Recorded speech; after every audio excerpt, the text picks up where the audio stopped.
살수대첩 30만 대군이 강 하나에서 전멸한 그날, 서기 612년 고구려 vs 수나라. 프롤로그. 어르신들 안녕하십니까? 오늘 사연곡간이 들려드릴 이야기는 지금으로부터 약 1400년 전 서기 612년의 일입니다.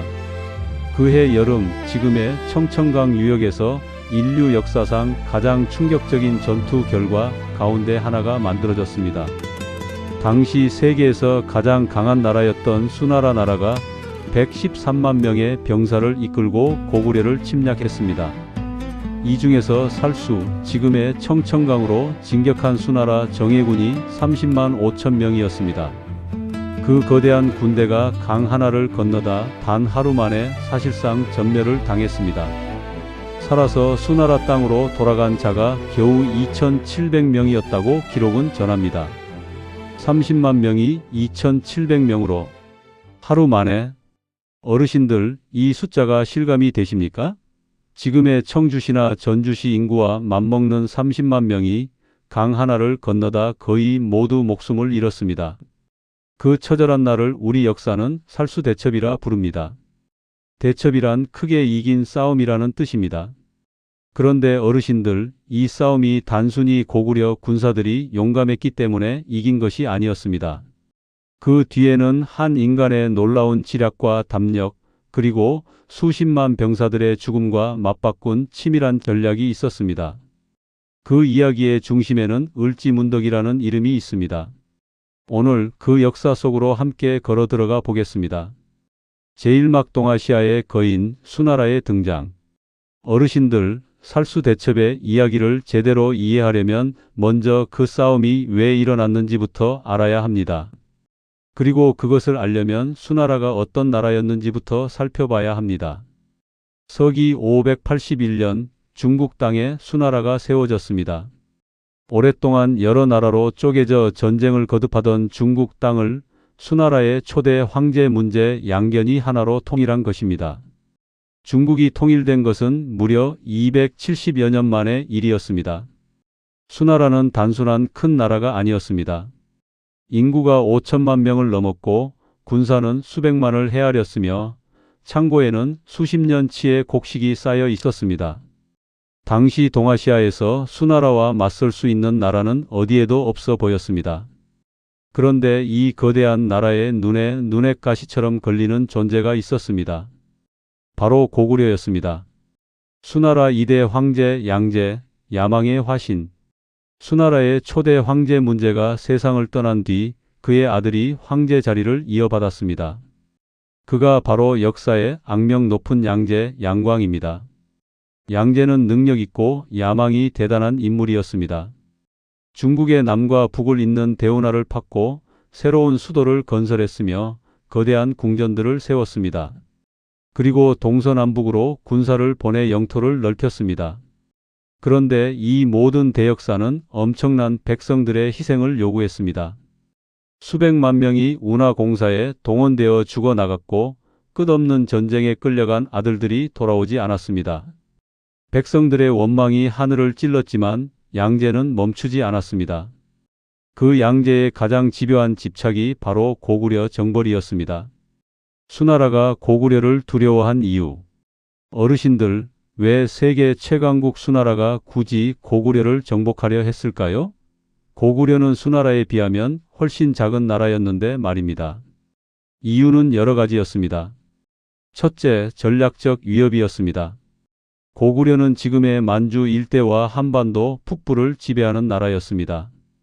수나라 입장에서 동쪽의 고구려가 북쪽 유목민족인 돌궐과 손을 잡는다면 수나라는 동서 양쪽에서 강력한 적을 맞아야 하는 위기에 처하게 됩니다. 실제로 고구려는 돌궐과 교류하고 있었습니다. 둘째, 자존심의 문제였습니다. 589년 수나라가 중국을 통일하자 주변의 모든 나라들이 수나라에 고개를 숙이고 조공을 바쳤습니다. 그런데 고구려만은 형식적인 외교 관계를 유지하면서도 실질적으로는 독립국가의 자세를 굽히지 않았습니다. 셋째, 고구려의 군사적 자신감이었습니다. 고구려는 이미 589년에 직접 먼저 수나라 땅을 쳐들어간 적이 있었습니다. 말이즉하면 작은 나라가 세계 최강국을 먼저 공격한 것입니다. 수나라의 자존심이 얼마나 상했겠습니까? 이 모든 것이 쌓여 양제의 고구려 정벌 의지는 거의 집착에 가까운 수준이 되었습니다. 그리고 서기 612년 마침내 역사상 최대 규모의 전쟁이 시작되었습니다. 제2막 역사상 최대의 군대 113만이 길을 나서다. 어르신들, 612년 수나라가 동원한 군사의 수가 공식 기록에 113만 3,800명입니다. 어르신들, 이 숫자를 조금 더 실감나게 표현해 드리겠습니다. 오늘날 우리나라 인천광역시의 인구가 약 300만 명 정도 됩니다. 그 인천 인구의 3분의 1이 넘는 사람들이 모두 병사가 되어 한 방향으로 행군하고 있다고 생각해 보십시오. 물론 역사학자들 중에는 이 숫자가 다소 과장되었을 수 있다고 보는 견해도 있습니다. 하지만 실제 전투 병력만 해도 수십만이었고 군수 지원 인력까지 합하면 100만을 훨씬 넘는 인원이 동원된 것은 분명합니다. 중국 역사서 수서는 이 군대의 출발을 이렇게 묘사합니다. 매일 한 군씩 출발하여 40일이 지나서야 정군이 모두 출발을 마쳤다. 깃발이 960리에 걸쳐 펼쳐졌다. 960리면 지금으로 치면 약 384km입니다. 서울에서 부산까지 거리보다 더 깁니다. 군대의 행렬이 그 길이로 이어졌다는 것입니다. 보급이라는 또 다른 전쟁. 이 거대한 군대를 먹이고 입히는 것 자체가 하나의 거대한 작전이었습니다. 병사 113만 명이 하루에 먹는 쌀과 곡식, 말들이 먹는 꼴, 무기와 화살, 천막과 의약품. 이것들을 날라야 하는 인원이 병사의 몇 배나 되었습니다. 수나라는 대운하를 통해 남쪽의 풍요로운 강남 지방에서 군량을 실어 날랐습니다.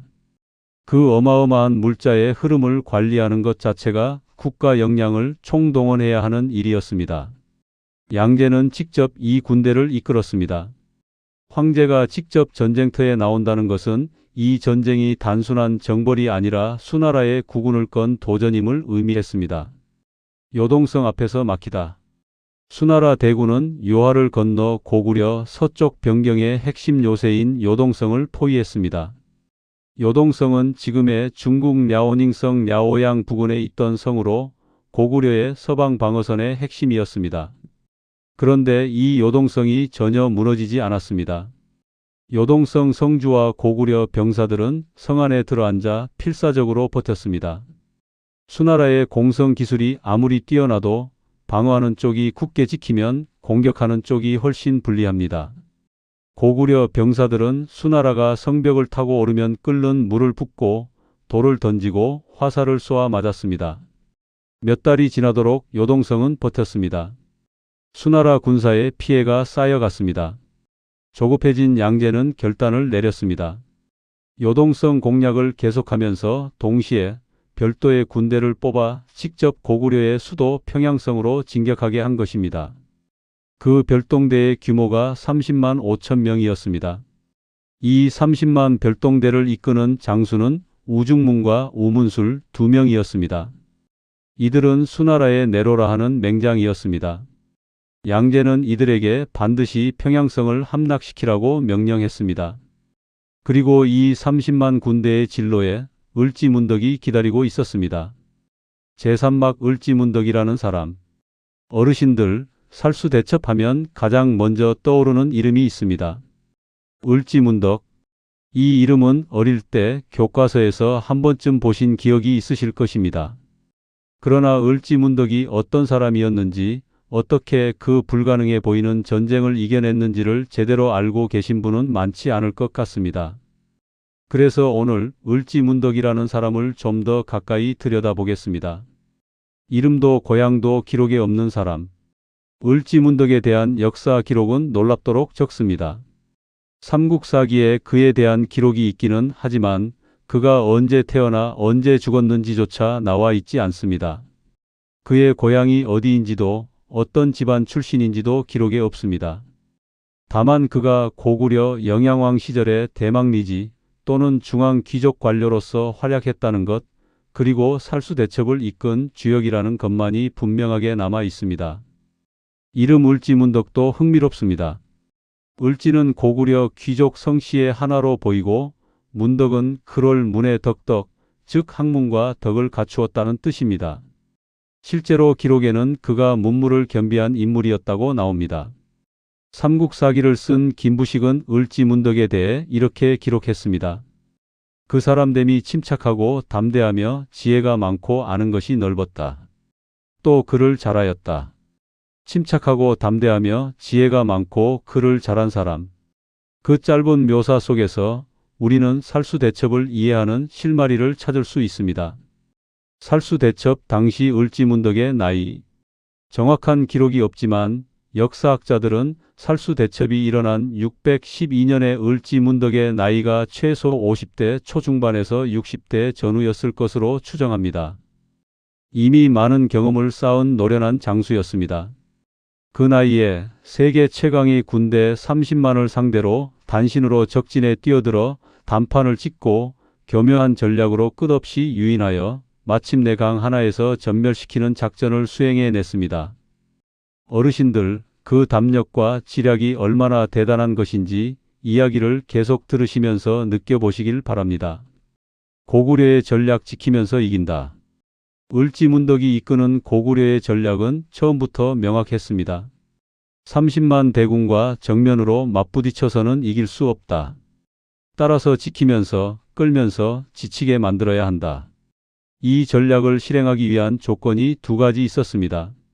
첫째는 요동성을 비롯한 성들이 무너지지 않고 버텨주어야 한다는 것. 둘째는 수나라 별동대 30만이 평양성까지 오는 동안 충분히 소모되어야 한다는 것. 을지문덕은 두 번째 조건을 자신이 직접 만들어 내겠다고 결심했습니다. 그리고 그 결심을 실행하는 첫 번째 단계가 역사상 가장 대담한 모험 가운데 하나였습니다. 바로 적장의 번영에 직접 찾아가는 것이었습니다. 제3막 적진으로 들어간 을지문덕 단판의 현장. 제3막 이미지 을지문덕이 수나라 장수의 막사로 들어가는 극적인 장면. 거대한 수나라 군영 한가운데 갑옷 입은 고구려 장군 을지문덕이 당당하게 걸어 들어가고 있다. 양쪽으로 수나라 병사들이 도열해 있고 막사 안에서 수나라 장수들이 긴장된 표정으로 바라보고 있다. 을지문덕의 표정은 침착하고 담담하다. 긴장감과 담대함이 교차하는 장면. 동양화 스타일. 어르신들, 612년 여름이었습니다. 수나라의 30만 별동대가 요동 지역을 지나 남쪽으로 평양성을 향해 진격하고 있었습니다. 그 길목에 을지문덕이 있었습니다. 그때 을지문덕은 누구도 예상하지 못한 행동을 했습니다. 사절단을 꾸려 직접 수나라 진영을 찾아간 것입니다. 고구려 최고의 실권자 중 하나가 적군의 사령부에 직접 나타난 것이었습니다. 명목은 항복교섭이었습니다. 고구려가 굴복하는 척 수나라와 단판을 짓겠다는 것이었습니다. 수나라 장수들의 고민. 수나라 진영에서는 두 장수 우중문과 우문술이 을지문덕을 맞이했습니다. 이들의 머릿속에는 복잡한 계산이 돌아가고 있었습니다. 사실 양제는 출정 전에 이런 명령을 내린 적이 있었습니다. 만약 고구려 왕이나 을지문덕이 항복하러 오면 반드시 붙잡아 오라고 말입니다. 고구려의 실질적인 지도자를 포로로 잡으면 전쟁을 손쉽게 끝낼 수 있다고 판단한 것입니다. 그러나 막상 을지문덕이 눈앞에 나타나자 두 장수는 쉽게 결정을 내리지 못했습니다. 고구려가 진정으로 항복을 청하는 것이라면 협상 중에 사절을 잡아들이는 것은 국제적 신의를 저버리는 행위였습니다. 그것은 다른 주변 나라들의 눈에 어떻게 보이겠습니까? 세계 최강국 수나라가 협상하러 온 사람을 잡아 가두었다는 소문이 퍼진다면 두 장수는 결국 을지문덕을 돌려보내기로 했습니다. 이것이 수나라의 첫 번째 실수였습니다. 을지문덕이 적진에서 얻은 것, 을지문덕이 수나라 진영에서 본 것은 무엇이었을까요? 표면적으로는 항복 협상을 하러 온 것이지만 실제로 그는 적의 상태를 직접 눈으로 확인하려 했습니다. 병사들의 얼굴색은 어떤가? 말들의 상태는 어떤가? 장수들의 눈빛은 어떤가? 군량은 얼마나 남아 있어 보이는가? 기록에는 나와 있지 않지만 을지문덕은 그 짧은 방문에서 수나라 30만 군의 상태를 파악했을 것입니다. 그리고 중요한 것을 확인했습니다. 수나라 군대는 이미 오랜 행군과 전투로 지쳐 있었고 군량도 충분하지 않은 상태라는 것을, 적의 약점을 파악했습니다. 이제 그것을 최대로 이용할 때였습니다. 을지문덕의 7전 7패, 그 노림수. 수나라 진영에서 돌아온 을지문덕은 지금까지와는 전혀 다른 작전을 시작했습니다. 싸우되 지는 척하는 것이었습니다. 을지문덕은 소규모 고구려 군대를 이끌고 수나라 별동대와 7번 싸워 7번 모두 패한 척하며 도망쳤습니다. 수나라 군사들이 추격하면 달아나고 멈추면 다시 나타나 싸우다가 또 도망쳤습니다. 이것이 왜 전략이었을까요? 첫째, 수나라 군대를 조금씩 평양성 쪽으로 끌어들이기 위해서였습니다. 수나라 군사들은 고구려 군이 계속 도망치니 이기고 있다고 착각했고 점점 더 깊이 고구려 땅으로 들어왔습니다.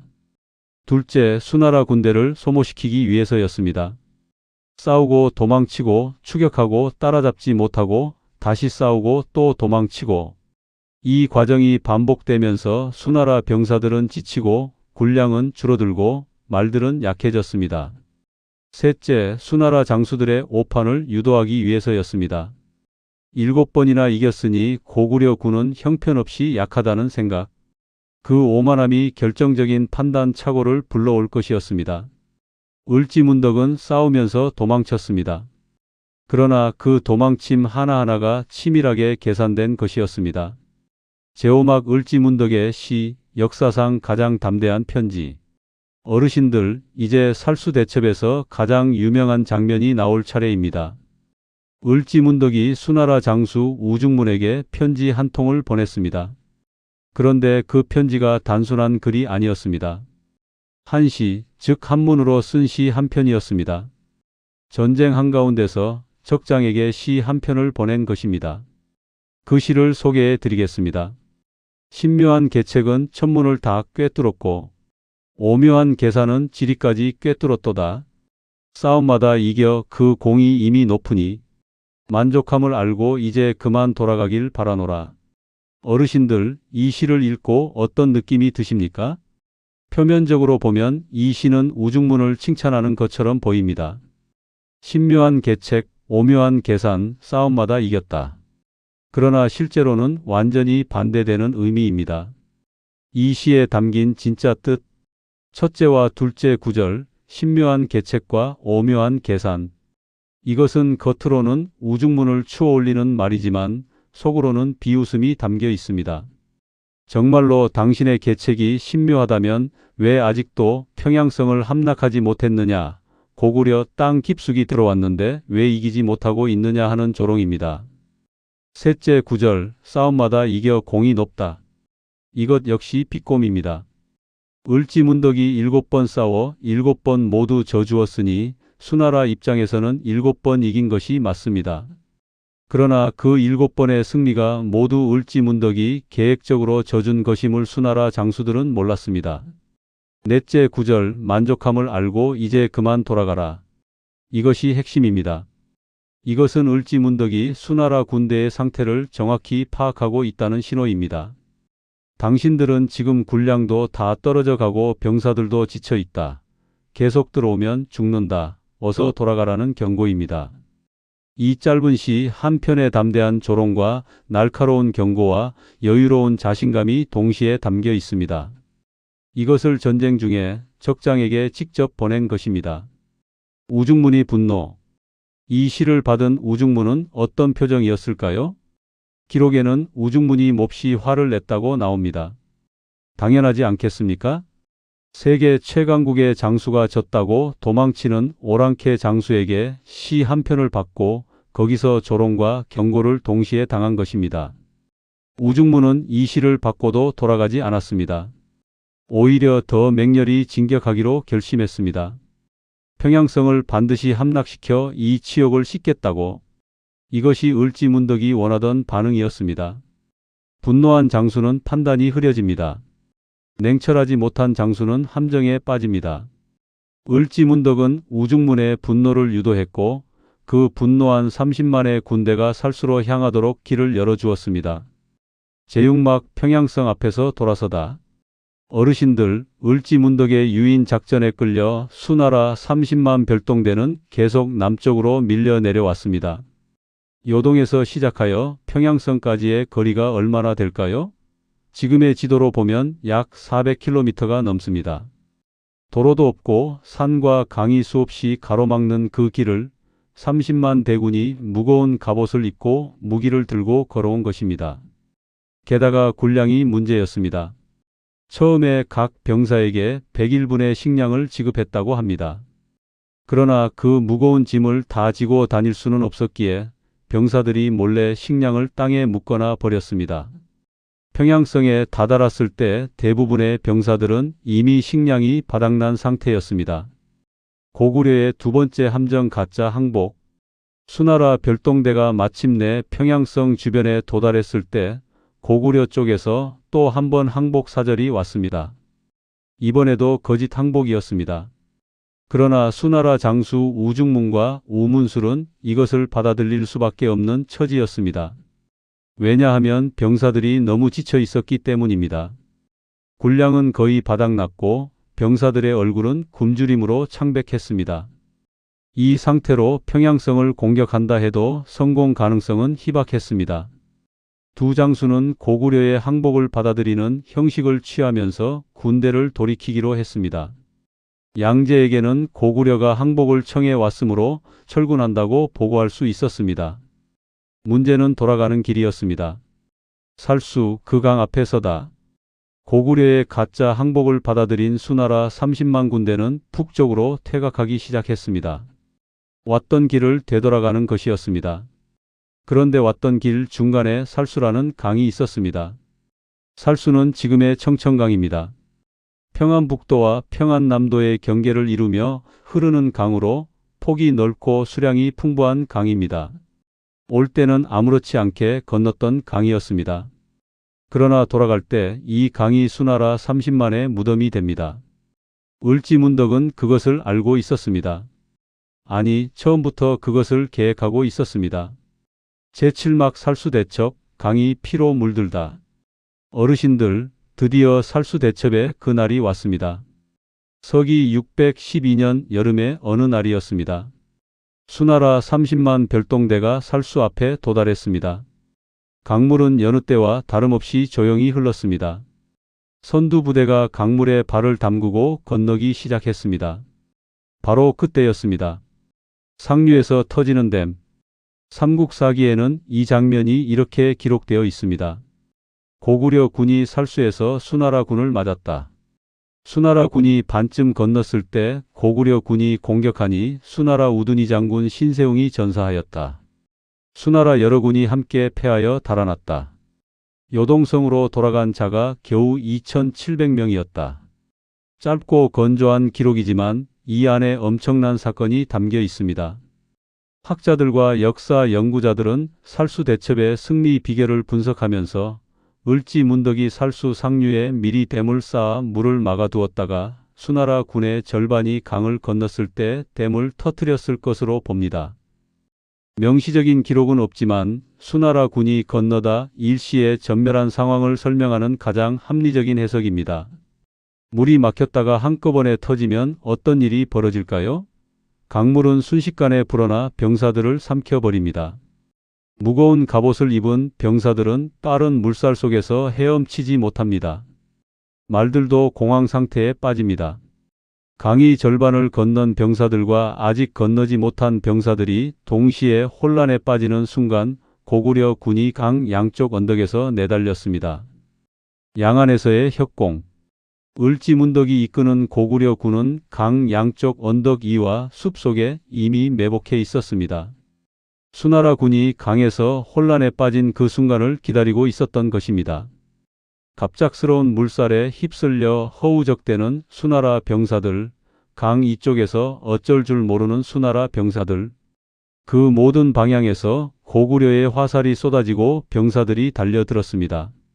이미 지쳐있고 굶주린 수나라 군대에게 이 공격은 저항할 수 없는 것이었습니다. 30만의 거대한 군대가 무너지기 시작했습니다. 처음에는 혼란이었고 그 혼란이 공황이 되었습니다. 공황은 도주가 되었고 도주는 학살이 되었습니다. 수십만 명이 좁은 강 하나에서 죽고 물에 빠지고 밝혀 죽었습니다. 그날 밤 살수는 어떤 모습이었을까? 어르신들, 역사는 그날 이후에 살수 강물 색깔에 대해 기록하지 않았습니다. 그러나 상상해 볼 수는 있습니다. 30만이 쓰러진 강. 고구려 병사들도 수나라 병사들도 말들도 모두 강물에 섞인 그날, 강변에는 수십만 명분의 갑옷과 무기가 흩어졌을 것입니다. 깃발들이 강물에 떠내려갔을 것입니다. 수나라가 출발할 때 하늘을 가릴 듯 펄럭이던 그 화려한 깃발들이 요동성으로 돌아간 자가 겨우 2,700명이었다고 기록은 전합니다. 30만 5천 명 가운데 2,700명, 나머지 30만 2천여 명은 그날 살수 언저리에서 생을 마쳤습니다. 살수, 그 강에서 수나라의 꿈이 사라졌습니다. 제8막 살아 돌아간 2,700명이 전한 것. 어르신들, 살수에서 살아 돌아간 2,700명의 병사들이 요동 땅에 도달했을 때 그곳에는 아직 양제가 요동성을 공략하고 있었습니다. 그 2,700명의 모습을 본 양제는 무슨 생각을 했을까요? 30만을 보냈는데 2,700명이 돌아왔습니다. 불과 며칠 사이에 30만 명의 병사가 사라진 것입니다. 역사상 어느 전쟁에서도 이런 규모의 패배는 찾아보기 어렵습니다. 양제는 그 소식을 듣고 즉각 철군을 명령했습니다. 요동성도 함락하지 못한 채로 수나라 대군은 본국으로 돌아갔습니다. 수나라에서 일어난 일. 이 패배가 수나라에 미친 충격은 상상을 초월했습니다. 30만 명의 병사. 그 30만 명에게는 각각 부모가 있고 아내가 있고 자녀가 있었습니다. 30만 명이 돌아오지 않았다는 것은 수나라의 수백만 가정이 가족을 잃었다는 뜻입니다.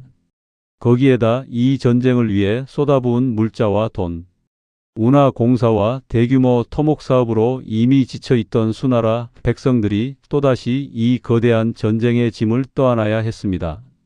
수나라 곳곳에서 반란이 일어나기 시작했습니다. 양제의 2차, 3차 침략. 어르신들, 그런데 여기서 놀라운 일이 일어납니다.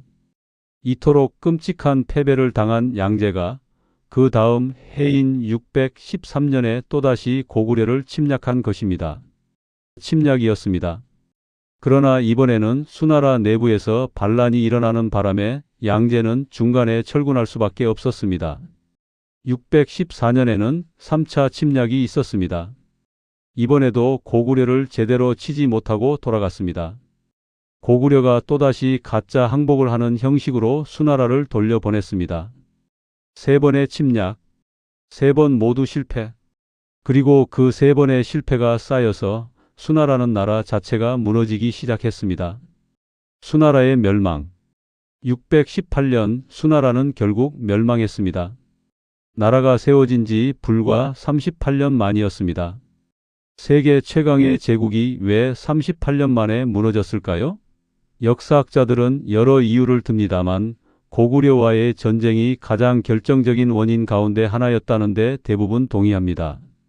수나라가 고구려 원정에 쏟아부은 인력과 물자, 그 소모가 수나라를 내부에서 무너뜨렸습니다.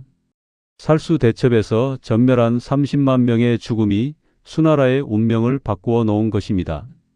그리고 수나라의 뒤를 이어 당나라가 들어섰습니다. 하지만 그것은 또 다른 이야기입니다. 제구막 살수 대첩이 바꾼 동아시아 역사. 어르신들, 살수 대첩은 단순히 한 번의 전투에서 이긴 것이 아니었습니다. 그 승리가 동아시아 역사의 흐름을 바꾸어 놓았습니다. 고구려의 독립을 지킨 승리. 가장 직접적인 의미는 고구려의 독립을 지켰다는 것입니다. 만약 수나라가 고구려를 정복했다면 어떻게 되었을까요? 한반도 북부는 수나라의 영토가 되었을 것입니다. 그렇게 되면 신라와 백제도 수나라의 압력 아래에 놓이게 됩니다.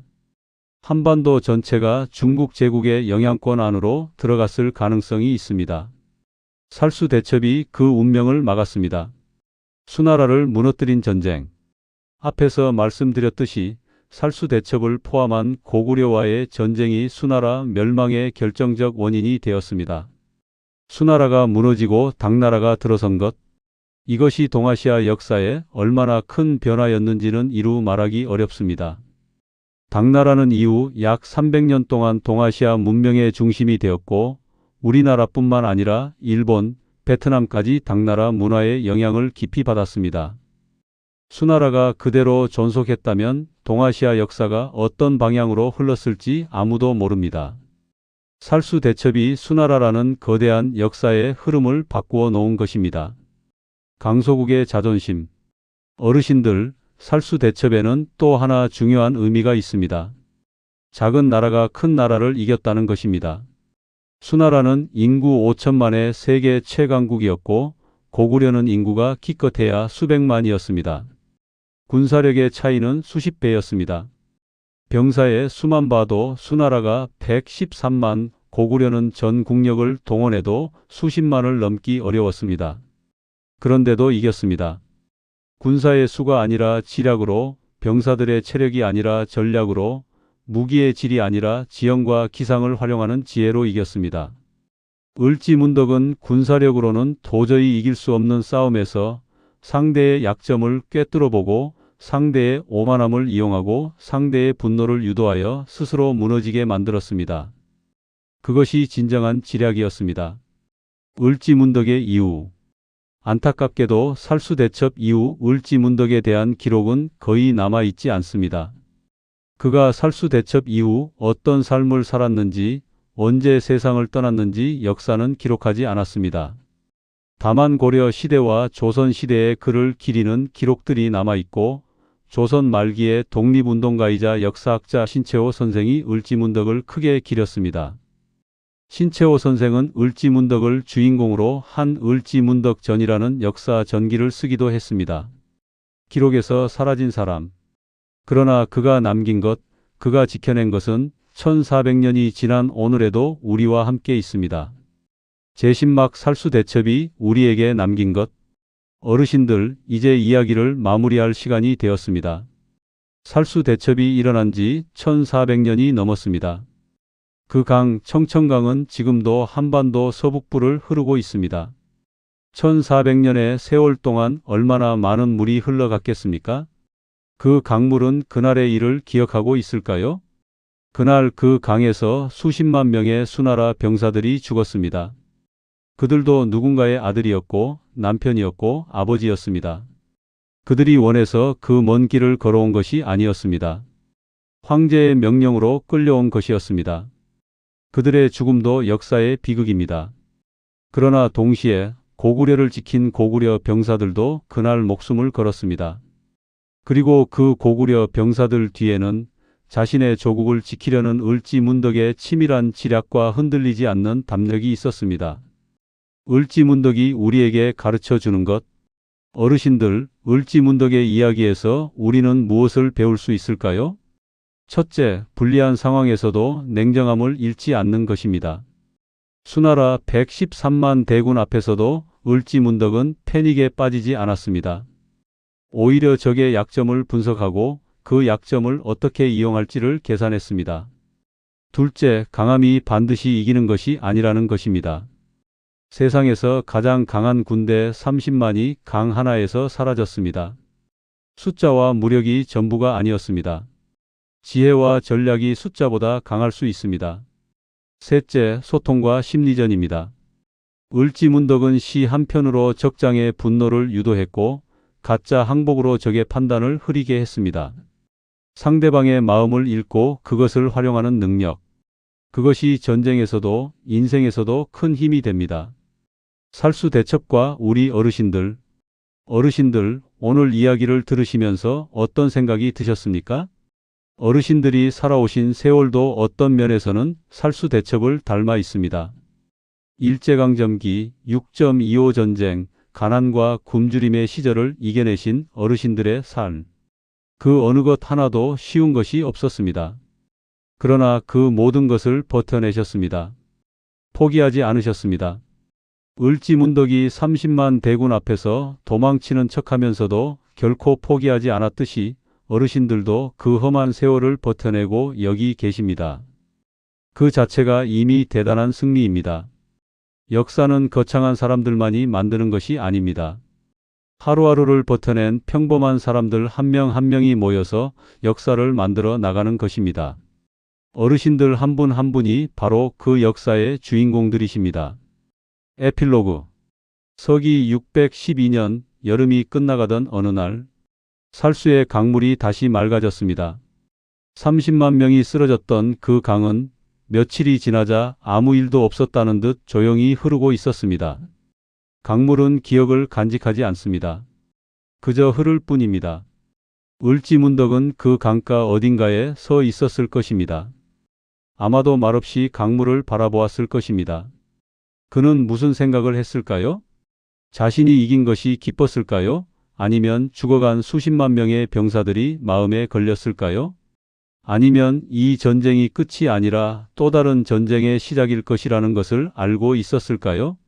기록은 그 이후의 을지문덕을 말하지 않습니다. 그는 살수대첩의 승리 이후 역사의 기록 속에서 조용히 사라졌습니다. 그러나 그가 지켜낸 고구려는 살수대첩 이후로도 100년 가까이 더 존속했습니다. 그 100년 동안 고구려 사람들은 농사를 짓고 아이를 낳고 노래를 부르고 이 땅에서 살았습니다.